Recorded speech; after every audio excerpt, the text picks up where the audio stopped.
What's going on with Tyler Manoa right now? Tyler Manoa was no longer with the program. Okay, did that happen last week? Last week. Okay, can you give us any information on that? He said he wants to go put his name in the portal and transfer and see if he can play somewhere next year. Okay, and he obviously was a key part of your offensive line depth. What's the... We're fine. Bruno Fino and Jalen Jeffers doing a great job at tackle behind Raekwon and Garrett, so we're solid. Was it just kind of a matter of, wanting to actually play as opposed to being a backup, or? That's talk to Tyler. Well, what's the status of Carson Ryan? Carson Ryan's unavailable right now. How about DJ Justice? Unavailable. Utah, they gave up a lot of yards last week, but they had the takeaways. How do you kind of reconcile that? I mean, obviously they stopped them, but they did give up a lot of yards. Yeah, it's all about stopping people. You don't get points for yards. You get points for points. So they're as good a defense as we'll face all year. They've had a tremendous scheme since Kyle's been there, and Kyle's been there a long time. He was the defense coordinator when Urban was there, then took over as a head coach, and they present a lot of problems. They're active. They create a lot of turnovers. That's by design and how well they play defensively. They really understand their system. It's been in place for a really, really long time.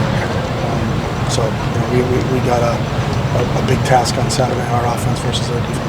What about them offensively? Obviously, they have a quarterback who's very gifted.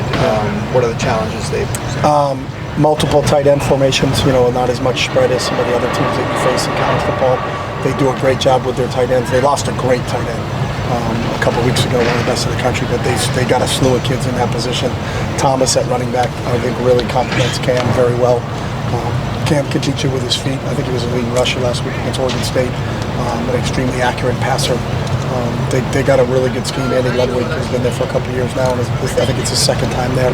Andy does a really good job offensively with their scheme, and there's going to be a lot of motions, a lot of shifts, a lot of things that can distract your eye discipline, and then you think the ball's going here, but it's going back over there. So they're the defending champs for a reason. They're really good in all three phases of the game. The defense, at least from an outsider's perspective, seems that it has clicked in the last two games. The two conference games. Was there something in the shift of scheme? It didn't click in the first two games? It seems more consistent, efficient. From an outsider's perspective. I think from an insider's perspective, I think they've been good all season long. So I think they're doing a really nice job, and we're getting contributions from all three levels. I think our defensive front is really active and making plays. I think Darius at the linebacker spot, along with CBS and John.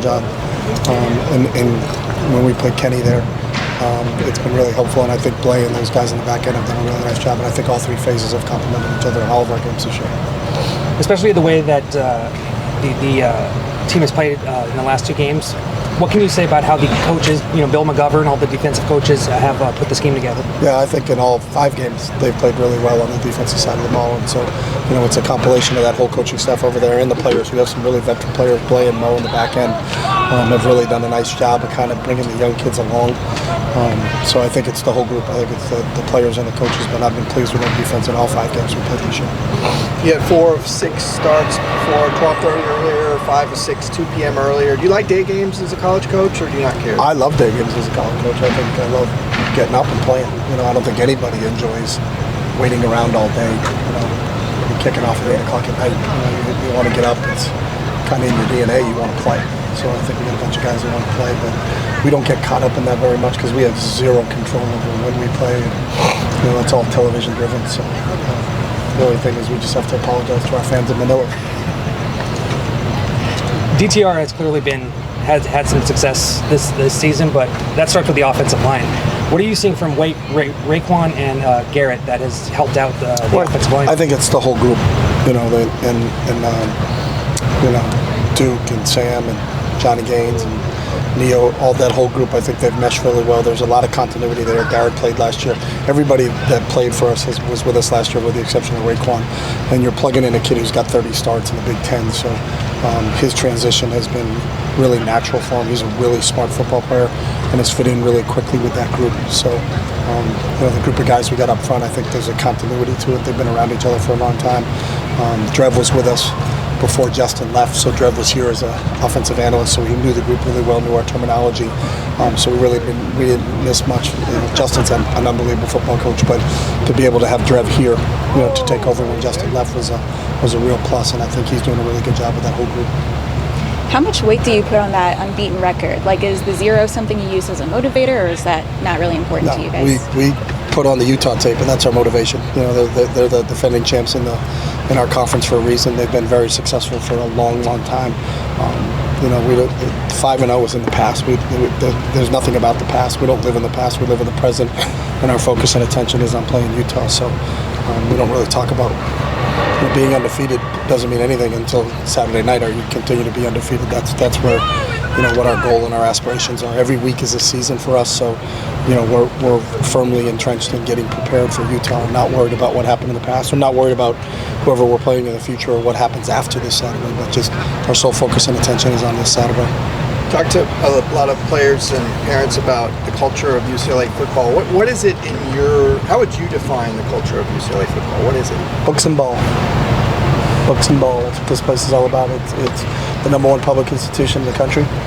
Plays football at the highest level, and kids that are totally immersed in their development. They want to be great in the classroom. They want to be great in the library. They want to be great in the weight room. They want to be great in the practice field. They want to be great in the football field. It's kids trying to realize their full potential. But we got a bunch of kids that are self-started, intrinsically motivated, and want to be great. And they challenge themselves by coming here academically, and they challenge themselves athletically by coming here. And what they're seeing, on the football field and in the classroom, we're as proud as that we got 20 we have 20 kids in grad school right now. We had 18 last year. We're as proud of that as we are as our record. So it goes hand in hand. These kids want to be successful in everything they do, not just sports. Sports is a small part of it, but it's great to be around these guys. It makes it fun every day as a coach when you got a bunch of kids that they're hungry, they're lifelong learners, they're thirsty for knowledge. And then our job, we got to be on our toes because we got to be prepared every single day because we know they're going to be prepared every day. So I think the coaches and the players kind of feed off each other. Okay, thanks. Thank you. Okay, Appreciate thank you. it. Thank you.